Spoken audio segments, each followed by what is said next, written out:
ಶುಭ ಸಂಜೆ ಫ್ರೆಂಡ್ಸ್, ನಿಮ್ಮ ಸ್ನೇಹ ಸಂಗಮ ಕನ್ನಡ ಚಾನಲ್ಗೆ ನಿಮ್ಮ ಗೆಳತಿ ವಿಂದಾಣಿಂದ ಸ್ವಾಗತ.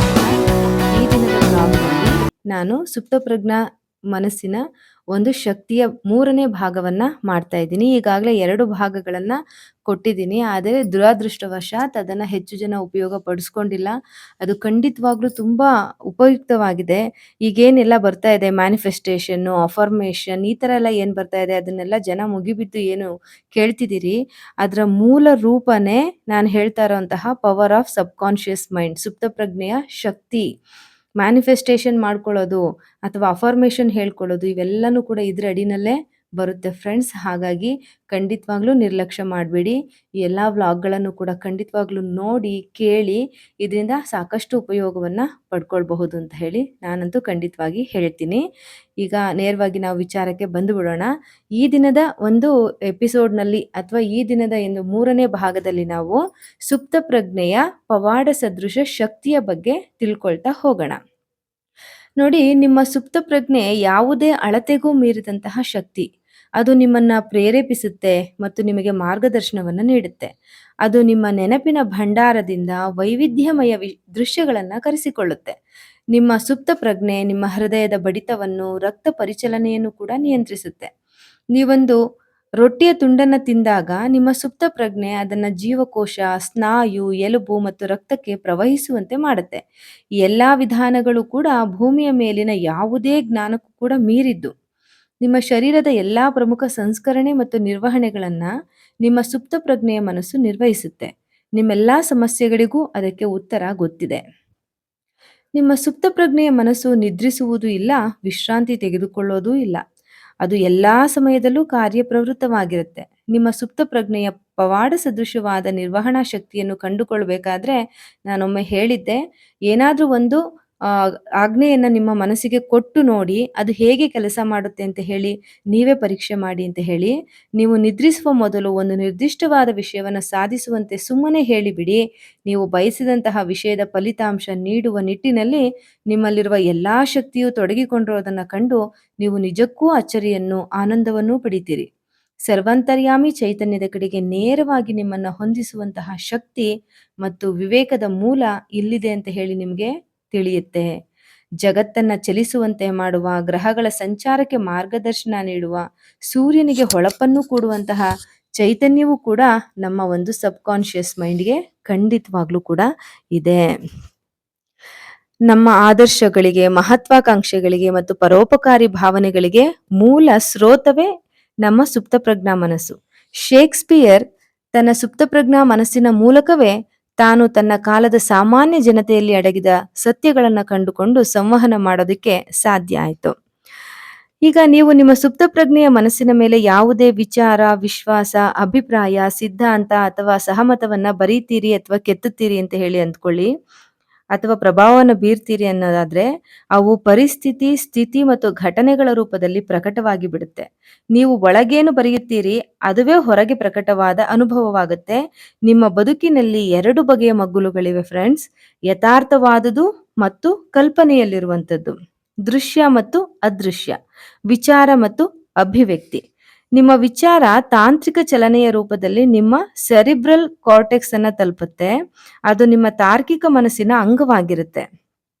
ಆಗ ನಿಮ್ಮ ಚೇತನ ಅಥವಾ ಯಥಾರ್ಥವಾದಿ ಮೆದುಳು ವಿಚಾರವನ್ನ ಪೂರ್ತಿಯಾಗಿ ಸ್ವೀಕಾರ ಮಾಡುತ್ತೆ. ಹಾಗೆಯೇ ಅದು ಮೆದುಳಿನ ಮತ್ತೊಂದು ಭಾಗಕ್ಕೆ ತಲುಪಿಸುತ್ತೆ. ಅಂತೆಯೇ ಅದು ಸಾಕಾರವಾಗಿ ಬಿಡುತ್ತೆ ಮತ್ತು ಪರಿಸ್ಥಿತಿಯ ರೂಪವನ್ನ ಪಡ್ಕೊಳ್ಳುತ್ತೆ.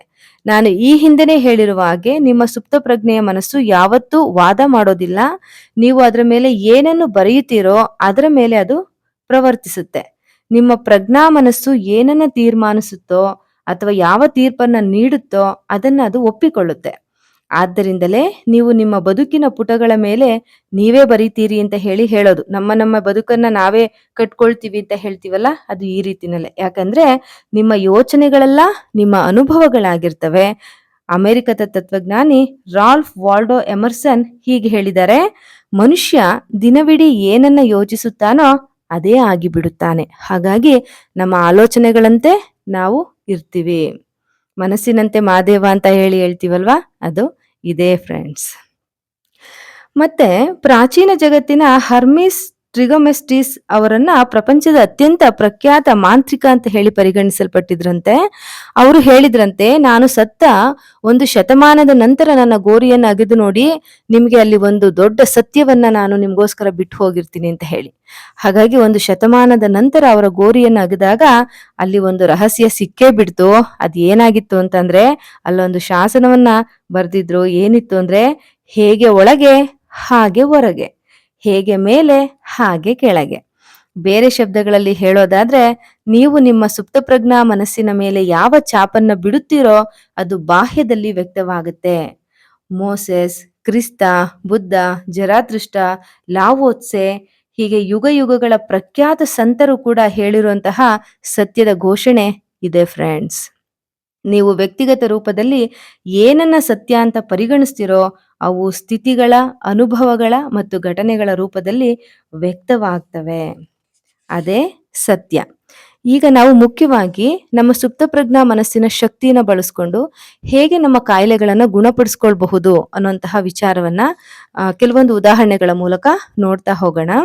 ಡಾಕ್ಟರ್ ಜೋಸೆಫ್ ಮರ್ಫಿ ಇವರು ಖ್ಯಾತ ಮನಃಶಾಸ್ತ್ರಜ್ಞರು. ಇವರು ತುಂಬಾ ದೀರ್ಘಕಾಲದಿಂದ ಚರ್ಮ ರೋಗದಿಂದ ಬಳಲ್ತಾ ಇದ್ರಂತೆ. ಅವ್ರಿಗೆ ಒಬ್ಬ ಗುರುಗಳು ಹೇಳ್ತಾರೆ, ನಿನ್ನ ಮನಸ್ಸಿಗೆ ನೀನು ಹೇಳಿ ನೋಡು ಏನಾಗುತ್ತೆ ಅಂತ ಹೇಳಿ ಹೇಳ್ತಾರೆ. ಅವರು ಒಂದು ಗುಟ್ಟನ್ನ ಹೇಳ್ಕೊಳ್ತಾರೆ. ಅದೇ ರೀತಿನಲ್ಲಿ ಮರ್ಫಿ ಅವರು ಪ್ರತಿದಿನ ಬೆಳಗ್ಗೆ ಮತ್ತು ತಾವು ಮಲಗುವ ಮೊದಲು ಅದನ್ನ ಹೇಳ್ಕೊಳ್ಳೋದಿಕ್ಕೆ ಪ್ರಾರಂಭ ಮಾಡ್ತಾರೆ. ಏನ್ ಹೇಳ್ತಾರೆ? ನನ್ನ ಸುಪ್ತಪ್ರಜ್ಞಾ ಮನಸ್ಸು ನನ್ನ ಶರೀರದಲ್ಲಿನ ಎಲ್ಲಾ ಅಂಗಗಳನ್ನು ತಯಾರು ಮಾಡಿದೆ. ಅದರಲ್ಲಿ ಸಮಸ್ಯೆ ಉಂಟಾದಾಗ ಅದೇ ಉಪಚರಿಸಿ ಸರಿ ಮಾಡುತ್ತದೆ. ಅಂತಹ ಉಪಚಾರಕ್ಕೆ ನಾನು ಧನ್ಯವಾದ ಹೇಳುತ್ತಿದ್ದೇನೆ. ಹೀಗೆ ಬೆಳಗ್ಗೆ ಮತ್ತು ಮಲಗುವ ಮೊದಲು ಹೇಳ್ಕೊಳ್ತಾ ಹೋಗ್ತಾರೆ. ಕೆಲವೇ ದಿನಗಳಲ್ಲಿ ಮ್ಯಾಜಿಕಲ್ ಅನ್ನೋ ರೀತಿನಲ್ಲಿ ಅವರು ಎಲ್ಲಾ ಚರ್ಮ ಸಮಸ್ಯೆಗಳಿಂದ ಹೊರಬರ್ತಾರೆ ಮತ್ತೆ ಸಂಪೂರ್ಣವಾಗಿ ಗುಣಮುಖರಾಗ್ತಾರೆ. ಇಲ್ಲಿ ನಮ್ಗೆ ಗೊತ್ತಾಗುವಂತ ವಿಚಾರ ಏನು ಅಂದ್ರೆ, ನಮ್ಮ ಸುಪ್ತ ಪ್ರಜ್ಞೆಯ ಉಪಚಾರಕ ಶಕ್ತಿ ನಮ್ಮ ಒಳಗೆ ಇದೆ. ಅದು ನಮ್ಮ ಒಳಗೆ ಸಮತೋಲನ, ಆರೋಗ್ಯ, ಶಾಂತಿ, ಸುಖ ಮತ್ತೆ ಸಮೃದ್ಧಿಯ ರೂಪದಲ್ಲಿ ಪ್ರವಹಿಸ್ತಾ ಇದೆ ಅನ್ನೋದನ್ನ ನಾವು ಮನಗಾಣಬೇಕು. ಕಣ್ಣಿನ ನರಗಳ ದುರ್ಬಲವಾಗಿ ದೃಷ್ಟಿಯನ್ನೇ ಕಳೆದುಕೊಂಡಿದ್ದಂತಹ ಮಹಿಳೆಯೊಬ್ಬಳು ಪವಿತ್ರ ನೀರನ್ನ ಹಾಕಿಸ್ಕೊಂಡು ಮಾತ್ರದಿಂದಲೇ ದೃಷ್ಟಿಯನ್ನ ಮರಳಿ ಪಡ್ಕೊಂಡ್ಲಂತೆ. ಇಲ್ಲಿ ಕೆಲಸ ಮಾಡಿದ್ದು ಪವಿತ್ರವಾದಂತಹ ನೀರಲ್ಲ, ಅದ್ರ ಬದಲಾಗಿ ಆಕೆಯಲ್ಲಿ ಒಂದು ದೃಢ ನಂಬಿಕೆ ಇತ್ತು. ಏನಿತ್ತು? ಪವಿತ್ರ ನೀರನ್ನ ಹಾಕಿಸಿಕೊಳ್ಳೋದ್ರಿಂದ ನನ್ನ ದೃಷ್ಟಿ ಮರಳಿ ಬರುತ್ತೆ ಅನ್ನುವಂತಹ ಆಕೆಯ ದೃಢ ನಂಬಿಕೆ ಒಂದು ಸಂದೇಶವಾದ, ಪವರ್ಫುಲ್ ಆದಂತಹ ಸಂದೇಶದಂತೆ ಸುಪ್ತ ಪ್ರಜ್ಞೆಗೆ ತಲುಪಿ ಸುಪ್ತ ಪ್ರಜ್ಞೆ ಅವಳ ನಂಬಿಕೆಯನ್ನ ನಿಜವಾಗಿಸಿತ್ತು. ನಾವು ದೇವಾಲಯಗಳಲ್ಲಿ ನೀರು ಹಾಕಿಸ್ಕೊಂಡ್ರೆ ಕಾಯಿಲೆ ಗುಣವಾಗುತ್ತೆ, ಹರಕೆ ಕಟ್ಕೊಂಡ್ರೆ ನಮ್ಮ ಕೋರಿಕೆ ಈಡೇರುತ್ತೆ. ಇಲ್ಲೆಲ್ಲ ಫಲ ಕೊಡೋ ಅಂಥದ್ದು ನಮ್ಮ ದೃಢವಾದಂತಹ ನಂಬಿಕೆ, ವಿಶ್ವಾಸ ಮತ್ತು ಆ ಮೂಲಕ ನಮಗೆ ನಾವೇ ನಮ್ಮ ಸುಪ್ತ ಪ್ರಜ್ಞೆಗೆ ಕೊಡುವಂತಹ ಆದೇಶ. ಹರಕೆ ಕಟ್ಕೊಂಡಂತಹ ವ್ಯಕ್ತಿ ನಿಶ್ಚಿತವಾಗಿ ನನ್ನ ಕೋರಿಕೆ ಈಡೇರುತ್ತೆ ಅಂತ ಹೇಳಿ ಅಂದ್ಕೊಂಡ್ರೆ, ಅದನ್ನೇ ಬಲವಾಗಿ ನಂಬಿದ್ರೆ ಅದು ಖಂಡಿತ ನಡೆಯುತ್ತೆ. ಬದಲಾಗಿ ಹರಕೆ ಮಾಡ್ಕೊಂಡಿದ್ದೀನಿ, ಇದರಿಂದ ಏನಾಗೋದಿಕ್ ಸಾಧ್ಯ, ಏನಾಗುತ್ತೋ ಆಗ್ಲಿ, ಇದು ಒಂದು ಪ್ರಯತ್ನ ಪಟ್ಬಿಟ್ಟಿದ್ದೀನಿ ಅಂತ ಹೇಳಿ ಸುಮ್ಮನೆ ನಾಮಕಾವಸ್ಥೆಗೆ ಅದ್ರ ಬಗ್ಗೆ ಅನುಮಾನವನ್ನ ತಾಳ್ಕೊಂಡು ಅದನ್ನೇನಾದ್ರು ಮಾಡಿದ್ದಾರೆ ಅಂತ ಅಂದ್ರೆ, ನಮ್ಮ ಸುಪ್ತ ಪ್ರಜ್ಞಾ ಮನಸ್ಸು ಅದನ್ನ ಏನು ಕೇರ್ ಮಾಡೋದೇ ಇಲ್ಲ, ನಿರ್ಲಕ್ಷಿಸಿ ಬಿಡುತ್ತೆ. ಮತ್ತೆ ಹರಕೆ ಯಾವುದೇ ಕಾರಣಕ್ಕೂ ಈಡೇರಲ್ಲ. ಮತ್ತೆ ಬೈಕೊಳ್ಳೋದು, ದೇವ್ರು ಅವ್ರ ಹರಕೆ ಹೊತ್ರ ಈಡೇರಿಸ್ತಾ ನನ್ನ ಹರಕೆ ಈಡೇರಿಸ್ಲಿಲ್ಲ ಅಂತ ಹೇಳಿ. ಅಲ್ಲಿ ಕೆಲಸ ಮಾಡಿದ್ ಏನು ಅಂತ ನಿಮ್ಗೆ ಗೊತ್ತಾಯ್ತಲ್ವಾ? ಅಲ್ಲಿ ಕೆಲಸ ಮಾಡಿದ್ದು ನಮ್ಮ ಸುಪ್ತ ಪ್ರಜ್ಞಾ ಮನಸ್ಸು. ನಾವು ಅದನ್ನ ದೃಢವಾಗಿ ನಂಬಲಿಲ್ಲ, ನಮ್ಮ ಕೆಲಸ ಆಗ್ಲಿಲ್ಲ. ಲಂಗ್ಸ್ ಕ್ಯಾನ್ಸರ್ನಿಂದ ಬಳಲ್ತಾ ಇದ್ದಂತಹ ಪಾದ್ರಿಯೊಬ್ಬರು ತಾವು ಸಂಪೂರ್ಣವಾಗಿ ಆರೋಗ್ಯವಾಗಿದ್ದೇನೆ ಅನ್ನುವಂತಹ ವಿಚಾರವನ್ನ ಸುಪ್ತ ಪ್ರಜ್ಞಾ ಮನಸ್ಸಿನವರೆಗೆ ಒಯ್ದು ಅದರ ಚಮತ್ಕಾರಿ ಪರಿಣಾಮವನ್ನ ಪಡ್ಕೊಂಡ್ರಂತೆ. ಅವರು ಪ್ರತಿದಿನ ಒಂದು ಅಫರ್ಮೇಶನ್ ಅನ್ನ ಹೇಳ್ಕೊಳ್ತಾ ಇದ್ರಂತೆ. ನನ್ನ ಶರೀರ ಮತ್ತು ಅದರ ಎಲ್ಲಾ ಅಂಗಾಂಗಗಳು ಕೂಡ ನನ್ನ ಒಂದು ಏನು ಪರಿಮಿತಿಯಲ್ಲಿವೆ, ಅವು ಸಂಪೂರ್ಣವಾಗಿ ಉತ್ತಮವಾದ ರೀತಿಯಲ್ಲಿ ಕೆಲಸವನ್ನ ಮಾಡ್ತಾ ಇದ್ದಾವೆ. ನನ್ನ ಪಾದಗಳು ಆರಾಮವಾಗಿವೆ, ನನ್ನ ಮೊಣಕಾಲುಗಳು ಆರಾಮವಾಗಿದೆ, ನನ್ನ ಹೃದಯ ಮತ್ತು ಲಂಗ್ಸ್ ಆರಾಮವಾಗಿದೆ ಅಂತ ಹೇಳಿ ಅವ್ರು ಪ್ರತಿದಿನ ತಮ್ಮ ಸಬ್ಕಾನ್ಶಿಯಸ್ ಮೈಂಡ್ಗೆ ಅವ್ರು ಹೇಳ್ಕೊಳ್ತಾನೆ ಇದ್ರಂತೆ. ಮತ್ತೆ ಪವಾಡ ಸದೃಶವಾದ ರೀತಿಯಲ್ಲಿ ಅವರು ಅಂತಹ ದೊಡ್ಡ ಲಂಗ್ಸ್ ಕ್ಯಾನ್ಸರ್ನಿಂದ ಕೂಡ ಮುಕ್ತಿಯನ್ನ ಪಡ್ಕೊಂಡ್ರಂತೆ ಫ್ರೆಂಡ್ಸ್. ಇನ್ನೊಂದು ಉದಾಹರಣೆ ಕೊಡ್ಬೇಕು ಅಂತ ಅಂದ್ರೆ, ಲಕ್ವ ಹೊಡೆದಂತಹ ಒಬ್ಬ ವ್ಯಕ್ತಿಗೆ ಹೇಳಿದ್ರಂತೆ, "ನೋಡಪ್ಪ ನೀನು ಲಕ್ವ ಹೊಡೆಯೋದಕ್ಕೆ ಮೊದಲು ಹೇಗೆ ಆಫೀಸ್‌ನಲ್ಲಿ ಕೆಲಸ ಮಾಡ್ತಿದ್ದೆ, ನೀನೇ ಹೋಗ್ತಿದ್ದೆ, ಅದನ್ನೆಲ್ಲ ಒಂದು ಪಿಕ್ಚರೈಸೇಷನ್ ಮಾಡ್ಕೊ. ನಿನ್ನ ಮನಸ್ಸಿನಲ್ಲಿ ಅದನ್ನ ಕಲ್ಪನೆ ಮಾಡ್ಕೊ. ನಾನು ಆಫೀಸ್‌ಗೆ ಹೋಗ್ತಾ ಇದ್ದೀನಿ, ನಾನೇ ನಡ್ಕೊಂಡು ಹೋಗ್ತಾ ಇದ್ದೀನಿ, ನಾನು ಕೆಲಸ ಮಾಡ್ತಾ ಇದ್ದೀನಿ, ಓಡಾಡ್ತಿದ್ದೀನಿ ಅನ್ನೋದನ್ನ ನಿನ್ನ ಮನಸ್ಸಿನಲ್ಲೇ ಆ ಚಿತ್ರಗಳನ್ನ ಕಲ್ಪಿಸ್ಕೊಳ್ತಾ ಹೋಗು" ಅಂತ ಹೇಳಿದ್ರಂತೆ. ಅಷ್ಟೇ ಹೇಳಿದ್ದು.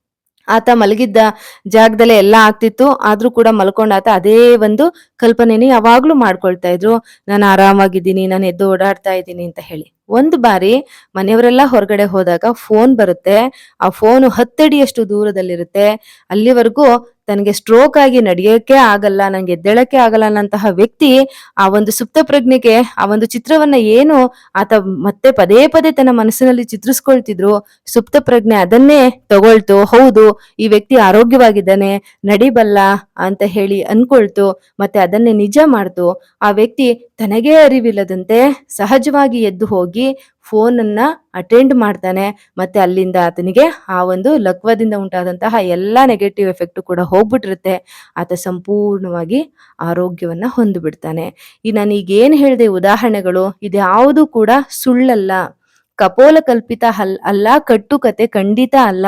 ಇದು ನಿಜವಾಗ್ಲೂ ನಡೆದಿರೋ ಅಂತಹದ್ದು ಫ್ರೆಂಡ್ಸ್. ಹಾಗಾಗಿ ಇದ್ರ ಉಪಯೋಗವನ್ನ ಎಲ್ಲರೂ ಕೂಡ ಪಡ್ಕೊಳ್ಬೇಕು ಅನ್ನೋದು ನನ್ನ ಒಂದು ಇಷ್ಟ, ನನ್ನ ಆಸೆ ಅದು.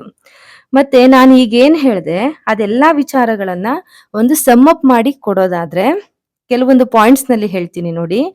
ನಿಮ್ಮ ಸುಪ್ತ ಪ್ರಜ್ಞಾ ಮನಸ್ಸು ನಿಮ್ಮ ಶರೀರದ ಎಲ್ಲಾ ಮಹತ್ವಪೂರ್ಣ ಪ್ರಕ್ರಿಯೆಗಳನ್ನ ನಿಯಂತ್ರಿಸುತ್ತದೆ ಮತ್ತು ಅದಕ್ಕೆ ಎಲ್ಲಾ ಸಮಸ್ಯೆಗಳಿಗೆ ಉತ್ತರ ಗೊತ್ತಿದೆ. ನಿದ್ದೆಗೆ ಹೋಗುವ ಮುನ್ನ ನಿಮ್ಮ ಸುಪ್ತ ಪ್ರಜ್ಞಾ ಮನಸ್ಸಿಗೆ ಏನಾದರೂ ವಿಶಿಷ್ಟವಾದ ಆಗ್ರಹವನ್ನ ಒಪ್ಪಿಸಿ ಮತ್ತು ಅದರ ಚಮತ್ಕಾರಿ ಶಕ್ತಿಯನ್ನ ನೋಡಿ. ನೀವು ನಿಮ್ಮ ಸುಪ್ತಪ್ರಜ್ಞಾ ಮನಸ್ಸಿನ ಮೇಲೆ ಏನು ಚಾಪನ್ನು ಒತ್ತುತ್ತೀರೋ ಅದು ಪರಿಸ್ಥಿತಿ, ಅನುಭವ ಮತ್ತು ಘಟನೆಗಳ ರೂಪದಲ್ಲಿ ವ್ಯಕ್ತವಾಗುತ್ತದೆ. ಆದ್ದರಿಂದ ಪ್ರಜ್ಞಾ ಮನಸ್ಸಿನಲ್ಲಿರುವ ವಿಚಾರಗಳ ಬಗೆಗೆ ಎಚ್ಚರ ವಹಿಸಿರಿ. ಕ್ರಿಯೆ ಮತ್ತು ಪ್ರಕ್ರಿಯೆಗಳ ನಿಯಮ ಶಾಶ್ವತವಾಗಿರುತ್ತೆ. ನಿಮ್ಮ ವಿಚಾರಗಳು ಕ್ರಿಯೆಯಾಗಿರ್ತವೆ ಮತ್ತು ಆ ವಿಚಾರಗಳ ಮೇಲೆ ನಿಮ್ಮ ಸುಪ್ತಪ್ರಜ್ಞಾ ಮನಸ್ಸು ಸ್ವತಃ ಪ್ರತಿಕ್ರಿಯಿಸುತ್ತೆ. ನಿಮ್ಮ ವಿಚಾರಗಳ ಮೇಲೆ ನಿಗಾ ವಹಿಸಿ. ನಿಮ್ಮ ವಿಚಾರಗಳು ಯಾವಾಗಲೂ ಅತ್ಯುತ್ತಮವಾಗಿಯೇ ಇರಲಿ. ಎಲ್ಲಾ ನಿರಾಶೆಗಳಿಗೆ ಕೈಗೂಡದ ಬಯಕೆಗಳೇ ಕಾರಣವಾಗಿರ್ತವೆ. ನೀವು ಬಾಧೆಗಳು, ವಿಳಂಬಗಳು ಮತ್ತು ಕಷ್ಟಗಳ ಮೇಲೆ ನಿಮ್ಮ ಧ್ಯಾನವನ್ನ ಕೇಂದ್ರೀಕರಿಸಿದ್ರೆ ನಿಮ್ಮ ಸುಪ್ತಪ್ರಜ್ಞಾ ಮನಸ್ಸು ಅವುಗಳಿಗೆ ಅನುಗುಣವಾಗಿಯೇ ಪ್ರತಿಕ್ರಿಯೆಯನ್ನು ನೀಡುತ್ತೆ ಮತ್ತು ಆ ಮೂಲಕ ನೀವು ನಿಮ್ಮದೇ ಒಳಿತಿಗೆ ತಡೆ ಹಾಕಿದಂತಾಗತ್ತೆ. ಬದುಕಿನ ಸಿದ್ಧಾಂತ ನಿಮ್ಮ ಒಳಗಿನ ಲಯಬದ್ಧ ಮತ್ತು ಸಮತೋಲನದ ರೀತಿಯಲ್ಲಿ ಪ್ರವಹಿಸುತ್ತಲಿರುತ್ತದೆ. ನೀವು ನಿಮ್ಮ ಪ್ರಜ್ಞಾ ಮನಸ್ಸಿಗೆ ದೃಢತೆಯಿಂದ ಹೇಳಿ, ಯಾವ ಸುಪ್ತಪ್ರಜ್ಞಾ ಮನಸ್ಸು ಈ ಬಯಕೆಯನ್ನು ನೀಡಿದೆಯೋ ಅದೇ ಅದನ್ನು ನನ್ನ ಮೂಲಕ ಪೂರ್ತಿ ಮಾಡುತ್ತಿದೆ ಅಂತ ಹೇಳಿ. ನಮ್ಮಲ್ಲಿ ಅತ್ಯುನ್ನತವಾದಂತಹ ಒಂದು ವಿಚಾರ ಮೂಡ್ತು ಅಂತ ಹೇಳಿದ್ರೆ ಅದು ನಮ್ಮ ಸುಪ್ತ ಪ್ರಜ್ಞಾ ಮನಸ್ಸು ನಮ್ಮಲ್ಲಿ ಮೂಡಿಸಿದೆ ಅಂದ್ರೆ ಅದನ್ನ ಪೂರ್ಣಗೊಳಿಸುವಂತಹ ಕರ್ತವ್ಯ ಕೂಡ ಅದರ ಮೇಲೆನೆ ಇರುತ್ತೆ. ಅದನ್ನ ನಾವು ಬಲವಾಗಿ ನಂಬಬೇಕು. ನೀವು ಚಿಂತೆ, ಖಿನ್ನತೆ ಮತ್ತು ಹೆದರಿಕೆಯ ಕಾರಣದಿಂದ ನಿಮ್ಮ ಹೃದಯ, ಲಂಗ್ಸ್ ಮತ್ತು ಇತರ ಅಂಗಾಂಗಗಳನ್ನು ಸಾಮಾನ್ಯ ಲಯದಿಂದ ವ್ಯತಿರಿಕ್ತಕ್ಕೆ ಒಯ್ಯಬಹುದು. ನಿಮ್ಮ ಸುಪ್ತಪ್ರಜ್ಞಾ ಮನಸ್ಸಿನಲ್ಲಿ ಸದ್ಭಾವ, ಆರೋಗ್ಯ ಮತ್ತು ಶಾಂತಿಯ ವಿಚಾರಗಳನ್ನು ತುಂಬಿಸಿ. ಇದರಿಂದ ನಿಮ್ಮ ಶರೀರದ ಸಮಸ್ತ ಕಾರ್ಯ ಪ್ರಣಾಳಿಕೆಗಳು ಮತ್ತೊಮ್ಮೆ ಸಾಮಾನ್ಯವಾಗಿ ಬಿಡಲು ಸಾಧ್ಯ. ನಿಮ್ಮ ಪ್ರಜ್ಞಾ ಮನಸ್ಸಿನಿಂದ ಸರ್ವಶ್ರೇಷ್ಠ ನಿರೀಕ್ಷೆಗಳನ್ನು ಬಯಸುತ್ತಾ ಬನ್ನಿ. ನಿಮ್ಮ ಸುಪ್ತಪ್ರಜ್ಞಾ ಮನಸ್ಸು ನಿಷ್ಠೆಯಿಂದ ನಿಮ್ಮ ಬಯಕೆಯ ವಿಚಾರಗಳನ್ನು ಸಾಕಾರಗೊಳಿಸಬಲ್ಲದು. ನಿಮ್ಮ ಸಮಸ್ಯೆಯ ಸುಖಮಯ ಅಂತ್ಯವನ್ನು ಅಥವಾ ಸಮಾಧಾನಕರ ಕೊನೆಯ ಕಲ್ಪನೆ ಮಾಡಿ ಪ್ರಾಪ್ತಿಯ ರೋಮಾಂಚನವನ್ನು ಅನುಭವಿಸಿ. ನೀವು ಏನನ್ನು ಕಲ್ಪಿಸಿಕೊಳ್ಳುವಿರೋ ಅಥವಾ ಅನುಭವಿಸುವಿರೋ ಅದನ್ನು ನಿಮ್ಮ ಸುಪ್ತಪ್ರಜ್ಞಾ ಮನಸ್ಸು ಸ್ವೀಕಾರ ಮಾಡಿ ಪರಿಣಾಮದಲ್ಲಿ ಬದಲಿಸಿ ಬಿಡುತ್ತೆ. ನಮ್ಮ ದೇಹದಲ್ಲಿ ಏನೇ ಸಮಸ್ಯೆ ಇರಲಿ, ಒಂದು BP ಇರ್ಬೋದು, ಶುಗರ್ ಇರ್ಬೋದು, ಯಾವುದೇ ಸಮಸ್ಯೆಗಳಾದಾಗ ಆ ರೀತಿ ಸಮಸ್ಯೆ ನನ್ನ ದೇಹದಿಂದ ಸಂಪೂರ್ಣವಾಗಿ ಗುಣಮುಖವಾಗಿದೆ ಅಂತ ಹೇಳಿ ನಮ್ಮ ಮನಸ್ಸನ್ನ ನಾವು ಶಾಂತವಾಗಿ ಇಟ್ಕೊಂಡ್ರೆ, ಚಿಂತೆಯನ್ನ ಬಿಟ್ರೆ, ಖಿನ್ನತೆಯಿಂದ ಹೊರಗಡೆ ಬಂದ್ರೆ, ಆ ಹೆದರಿಕೆಯನ್ನ ಬಿಟ್ಟಾಗ ನಮ್ಮ ದೇಹ ಮತ್ತೆ ಒಂದು ಲಯಕ್ಕೆ ಬರುತ್ತೆ. ನಮ್ಮ ಆರೋಗ್ಯ ಸಂಪೂರ್ಣವಾಗಿ ಸುಧಾರಿಸುತ್ತೆ. ಅದೇ ಹೇಳಿರೋದು. ನಮ್ಗೆ ಈಗಾಗ್ಲೇ ಎಲ್ಲ ಹೇಳ್ತಾರಲ್ವಾ, ಈಗಾಗ್ಲೇ ಆಗೋಗಿದೆ ಅಂತ ಹೇಳಿ ಕಲ್ಪಿಸ್ಕೊಳ್ಳಿ, ಈಗ ಆಗಿದೆ ಅಂತೆಲ್ಲ ಹೇಳ್ಬೇಡಿ, ಈಗಾಗ್ಲೇ ನಾನು ಆರೋಗ್ಯವಾಗಿದ್ದೀನಿ ಅಂತ ಹೇಳಿ. ಅದನ್ನೇ ನಾನು ಹೇಳ್ತಿರೋದು. ಈಗಾಗ್ಲೇ ಆಗಿದೆ, ನಾನು ಸಂಪೂರ್ಣವಾಗಿ ಆರೋಗ್ಯವಾಗಿದ್ದೀನಿ ಅಂತ ಹೇಳಿ ಅಂದ್ಕೊಳ್ತಾ ಬಂದಾಗ ನಮ್ಮ ಸುಪ್ತಪ್ರಜ್ಞಾ ಮನಸ್ಸು ಅದನ್ನೇ ನಂಬುತ್ತೆ ಮತ್ತೆ ಅದನ್ನೇ ಕಾರ್ಯಗತಗೊಳಿಸುತ್ತೆ. ನಮ್ಮ ಆರೋಗ್ಯ ಸಂಪೂರ್ಣವಾಗಿ ಸುಸ್ಥಿರವಾಗಿ ಇರುತ್ತೆ. ಈ ರೀತಿನಲ್ಲಿ ನಾನು ಈ 3ನೇ ಒಂದು ಭಾಗದಲ್ಲಿ ಏನ್ ಹೇಳ್ತಾ ಇದ್ದೀನಿ, ನಮ್ಮ ಸುಪ್ತಪ್ರಜ್ಞಾ ಮನಸ್ಸು ಹೇಗೆ ಪವಾಡ ಸದೃಶ ರೀತಿಯಲ್ಲಿ ನಮ್ಮ ಕಾಯಿಲೆಗಳನ್ನ ಗುಣಪಡಿಸಬಲ್ಲದು ಅನ್ನುವಂತಹ ವಿಚಾರಗಳನ್ನ ನಾನು ಇಲ್ಲಿವರೆಗೂ ನಿಮ್ಮ ಮುಂದೆ ಪ್ರಸ್ತುತಪಡಿಸಿದ್ದೀನಿ. ಇದನ್ನ ಎಲ್ಲರೂ ಕೂಡ ಬಳಸ್ಕೊಳ್ಬೇಕು ಅಂತ ಹೇಳಿ ಬಯಸ್ತಾ ಇದ್ದೀನಿ.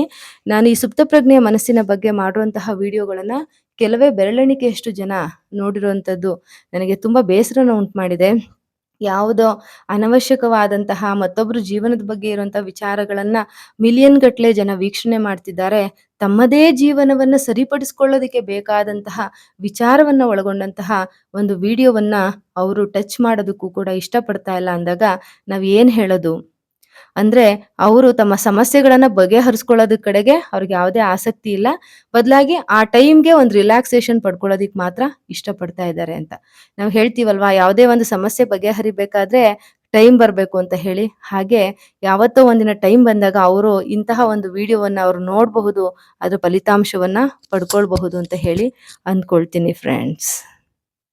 ಈ ವಿಡಿಯೋವನ್ನ ಸಂಪೂರ್ಣವಾಗಿ ನೋಡಿ, ಕೇಳಿ ಮತ್ತು ಕೇಳಿ ಬಿಡಬೇಡಿ. ಅದನ್ನ ನಿಮ್ಮ ಜೀವನದಲ್ಲಿ ಅಳವಡಿಸ್ಕೊಳ್ಳಿ, ಇದರ ಉಪಯೋಗವನ್ನ ಪಡ್ಕೊಳ್ಳಿ ಅಂತ ಹೇಳಿ ನಾನು ನಿಮ್ಮೆಲ್ಲರ ಹತ್ರನೂ ಕೇಳ್ಕೊಳ್ತಾ ಇದ್ದೀನಿ. ಮತ್ತೆ ಹೆಚ್ಚು ಹೆಚ್ಚು ಜನ ಇದರ ಉಪಯೋಗವನ್ನು ಪಡ್ಕೊಳ್ಬೇಕು ಅಂತ ಹೇಳಿ ಆಸೆ ಪಡ್ತಾ ಇದ್ದೀನಿ. ಈ ವಿಡಿಯೋ ನಿಮಗೆ ಉಪಯುಕ್ತವಾಗಿದೆ ಅಂತ ಭಾವಿಸ್ತಾ ಇದರ ಉಪಯೋಗವನ್ನು ಪಡ್ಕೊಳ್ಳಿ ಅಂತ ಕೇಳ್ಕೊಳ್ತಾ ನಾನು ಈ ವಿಡಿಯೋಯಿಂದ ವಿರಮಿಸ್ತಿದ್ದೀನಿ ಫ್ರೆಂಡ್ಸ್.